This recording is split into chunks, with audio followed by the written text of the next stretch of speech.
Bonjour et bienvenue sur Vitamine B, dans notre série de réflexions autour du sermon sur la montagne. Nous en arrivons à l'image finale, que Matthieu nous livre comme un cadeau à l'Église de tous les temps, nous rappelant un avertissement solennel de Jésus, une histoire extraordinaire que nous croyons comprendre, mais nous allons en décortiquer les symboles. Nous avons vu la fois dernière qu'on peut gonfler les sentiments et l'adhésion au christianisme, mais s'il repose uniquement sur les choses extraordinaires et pas sur la justice du royaume, les choses peuvent se dégonfler très vite. Et il faut beaucoup d'années pour reconstruire sur du solide ce qui a été bâti sur le gonflement des seuls sentiments. Contre les brasseurs d'idées justes, qui en restent là, ce sera le titre que je vous propose, les brasseurs d'idées justes, mais qui en restent à brasser. Il y a deux façons de bâtir dans une image que Jésus va nous donner. J'en fais la lecture dans l'Évangile selon Matthieu, au chapitre 7e, versets 24 à 29. Voici comment les discours de Jésus, le condensé des choses importantes de Jésus, se terminent. Dans l'Évangile selon Matthieu. C'est pourquoi, dit Jésus, celui qui écoute ce que je dis et qui l'applique ou le met en pratique ressemble à un homme sensé ou intelligent qui a bâti sa maison sur le roc. Il a plu à verse. Les fleuves ont débordé. Les vents ont soufflé avec violence. Ils se sont déchaînés contre cette maison. Elle ne s'est pas effondrée, car ses fondations reposaient sur le roc. Mais celui qui écoute mes paroles sans faire ce que je dis, dit Jésus, ressemble à un homme assez fou pour construire sa maison sur du sable. Il a plu à verse, les fleuves ont débordé, les vents ont soufflé avec violence. Ils se sont déchaînés contre cette maison, elle s'est effondrée et sa ruine a été complète. Deux manières de construire. Dernier avertissement solennel concerne non plus les mauvais bergers ou prophètes, comme nous l'avons vu précédemment, mais les mauvais auditeurs, ou les auditeurs tout simplement. Parmi ceux et celles qui se réclament de Jésus, j'aimerais juste vous rendre attentif que le fou et le sage sont des auditeurs de Jésus. On les retrouve plutôt comme adhérents à Jésus. Ce n'est pas le païen et les adhérents à Jésus. C'est parmi les adhérents à Jésus, les sages et le fou. Deux façons de bâtir. Autrement dit, nous avons un panneau « Danger non pratiquant ». Revenons aux éléments qui sont présents. La fin d'un projet de construire une maison, c'est de résister à l'épreuve, et la fin de l'autre projet, c'est de s'écrouler avec une ruine. On abordera 4 images présentes dans ce récit. 1. Bâtir une maison. 2. Le sage et le fou. 3. Les épreuves. Et 4. Le sable et le rocher. Autrement dit, dans 4, les fondements. Tout d'abord, bâtir une maison. Bâtir une maison. Qui, du temps de Jésus, venait d'achever sa maison? Jésus, pensait-il, au temple de Jérusalem, la maison de Dieu, une maison qui, à l'époque de Jésus, venait d'être terminée par le roi, par Hérode, sur le mont Moria. Vous savez, ce lieu symbolique dont on disait que c'était le lieu où Dieu a pourvu à un remplacement lorsque Abraham a obéi à Dieu et sacrifié le fils de la promesse, et où Dieu a pourvu avec un remplacement. Un sacrifice de remplacement pour la vie de son fils Isaac. Jérusalem. Est-ce que c'était cette maison-là qui pouvait à la fois être en ruine ou subsister et durer? C'est un lieu saint, particulier, bien que dans le judaïsme, la notion de sacralité se trouve dans le tout de la vie. Mais un lieu de communion avec Dieu, mais aussi avec le peuple, et de représentation devant Dieu, créateur de toutes les nations et de la terre entière. En fait, nous savons qu'une tempête totale dessus, de côté et dessous, est venue pour le temple qui a été démoli par les troupes romaines de Titus en l'an 70, 70 après Jésus. Et la ruine était grande. Est-ce qu'il voulait dire par là, regardez, il y a bien un rocher dessous, mais ce n'est qu'un rocher de pierre. Mais le rocher de la justice manquait et c'était inévitable que cette maison disparaisse. On y tolérait l'injustice. Jésus n'a-t-il pas dit, c'est pas la maison de Dieu, c'est une caverne de voleurs? Matthieu 21, verset 3, reprenant Jérémie 7 du reste, on y méprisait l'espace de prière pour tous les peuples. Quand Jésus y est rentré, le manque de considération envers le faible, souvenez-vous de la veuve qui mettait de son indispensable et ne recevait rien de ce système économique et un système marchand d'exploitation du religieux. Est-ce que c'est ça que Jésus avait à tête lorsqu'il disait « les épreuves vont venir et la ruine sera grande » N'a-t-il pas voulu dire « combien de fois j'ai voulu te rassembler, mais tu ne l'as pas voulu. C'est pour ça qu'il ne restera pas pierre sur pierre. » Mais quittons l'histoire. Ça peut aussi être l'image d'un collectif comme une nation, comme un village, mais aussi comme une église. Et son témoignage, ça peut aussi être le projet individuel de tout un chacun auditeur. J'ai un projet de construction, c'est celui de ma vie. Un symbole individuel. Nous tous, nous sommes en train de bâtir un projet de vie. Arrivons au deuxième point, le sage et le fou. À quel moment, chers amis auditeurs, peut-on dire de quelqu'un qu'il est sage ou qu'il est fou? Apparemment, on ne peut parler que de ce qui frappe le visage. Mais quand tout va bien, on ne peut pas distinguer le chrétien sage et le chrétien fou, ou la chrétienne sage et la chrétienne folle.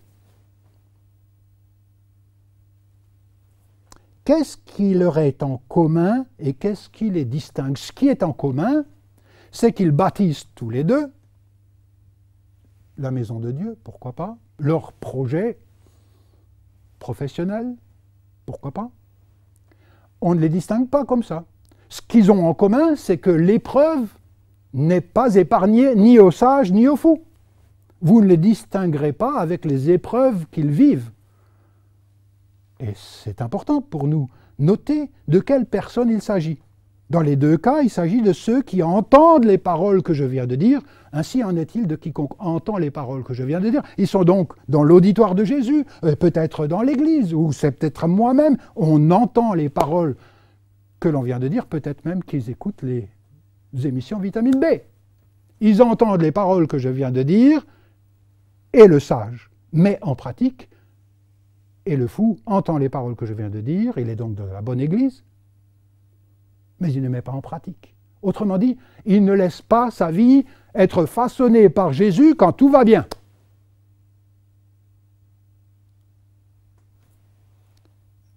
Une leçon importante à retenir, c'est lorsque tout va bien, c'est là qu'il faut prendre l'enseignement de Jésus au sérieux, de telle sorte que quand les épreuves viennent, j'ai ce qui est indispensable, c'est l'entraînement, les habitudes prises.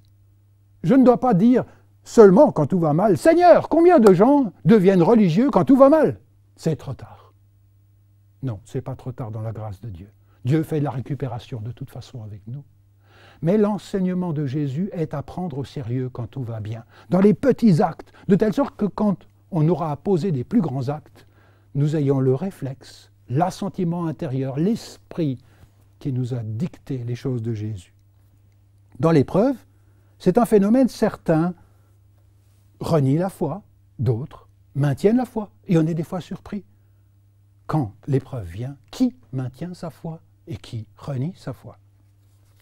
Nous le voyons clairement dans l'histoire de l'Église. Parlons de troisième symbole, les épreuves révélatrices. Je l'ai souligné et je le redis ici, en fait, ce sont des épreuves pour tout le monde.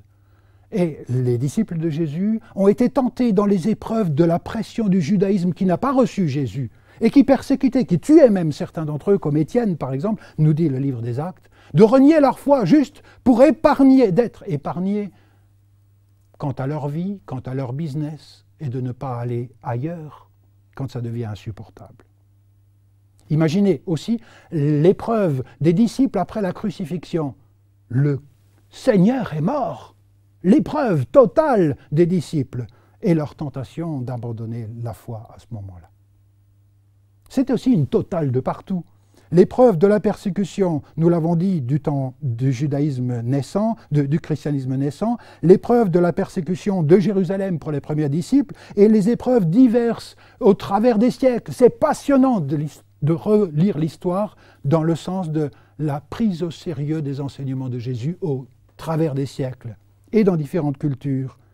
Il y a eu le matérialisme d'aujourd'hui, le mondialisme, le contexte de la vie sous la charia, les vexations morales pour une raison ou une autre dues à une idéologie au pouvoir, mais aussi d'autres détresses comme physiques ou liées aussi au vieillissement tout naturel. C'est aussi une épreuve. Ézéchiel chapitre 13 nous parle déjà du rocher. « Parce qu'ils ont égaré mon peuple en disant, verset 4, verset 10 du chapitre 13, Ézéchiel, « Parce qu'ils ont égaré mon peuple en disant « paix, shalom », alors qu'il n'y a point de paix, et parce qu'ils enduisaient de crépi le mur de mon peuple que mon peuple bâtissait, dis à ceux qui enduisent le crépi, car il tombera le mur. » Dit Ézéchiel, « Il viendra une pluie torrentielle, et vous, les grêlons, vous tomberez, et les vents des tempêtes éclatera. Une fois que le mur sera tombé, ne vous dira-t-on pas, où est le crépi dont vous l'aviez enduit ?» On pourrait continuer à lire jusqu'au verset 14. Je vous laisse la découverte. Simplement, prenons cette invitation au sérieux. Où est ton fondement? Sur quoi bâtis-tu? Et on arrive au quatrième point, la fondation. Le rocher ou le sable? Et j'aimerais vous poser la question, si le rocher ou le sable sont des symboles, de quoi sont-ils les symboles? Et là, dans les différents lieux où j'enseigne le sermon sur la montagne, je pose la question, habituellement, on répond de travers ou d'une manière incomplète. C'est quoi le rocher sur lequel bâtit le sage et qui fait que son projet dure et résiste à l'épreuve? L'évangéliste Luc ne parle pas de rocher, sans doute c'était plus une terre agricole, et il dit il faut creuser des fondations.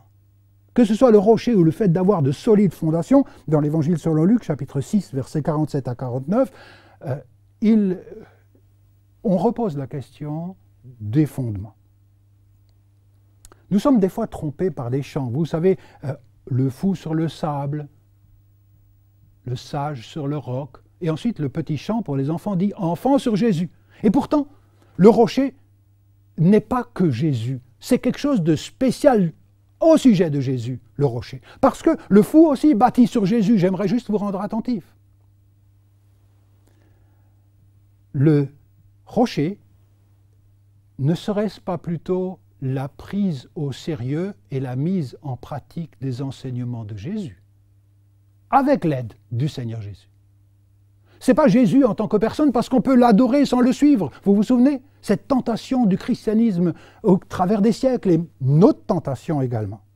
Et alors, qu'est-ce que c'est que le sable?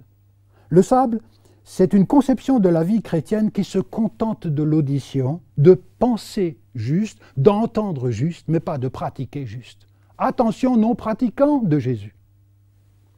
De l'apparence, de recevoir le pardon sans le donner aux autres, des dons extraordinaires, tout en commettant l'iniquité. En somme, d'une non-disponibilité à la mise en pratique des commandements clairs de Jésus. C'est la raison pour laquelle le sermon sur la montagne reste la parole la plus importante. C'est le résultat dont le résultat est la ruine du projet individuel et collectif. Donc nous avons besoin d'entraînement, et j'aimerais terminer cette série sur le sermon sur la montagne en le soulignant.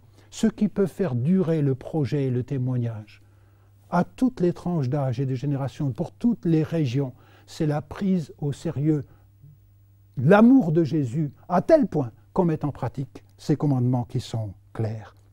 C'est en forgeant que l'on devient forgeron. Je conclus. C'est vrai, les forces de conformisme sont à l'œuvre. Le Seigneur nous a avertis. Mais il faut nous ouvrir à cette conversion continuée qui consiste à prendre au sérieux, pour la mettre en pratique, l'enseignement de Jésus. Nous sommes en route vers cette autre culture. Et faisant cela, Jésus nous promet sa présence et son assistance. Le sermon sur la montagne termine par ces mots. Quand Jésus finit de parler, les foules étaient impressionnées par son enseignement. Car il parlait avec une autorité que n'avaient pas les spécialistes de la volonté de Dieu ou de la loi. Ainsi se termine le sermon sur la montagne. Merci d'avoir suivi cette série. Et oui, que Dieu bénisse votre projet de vie.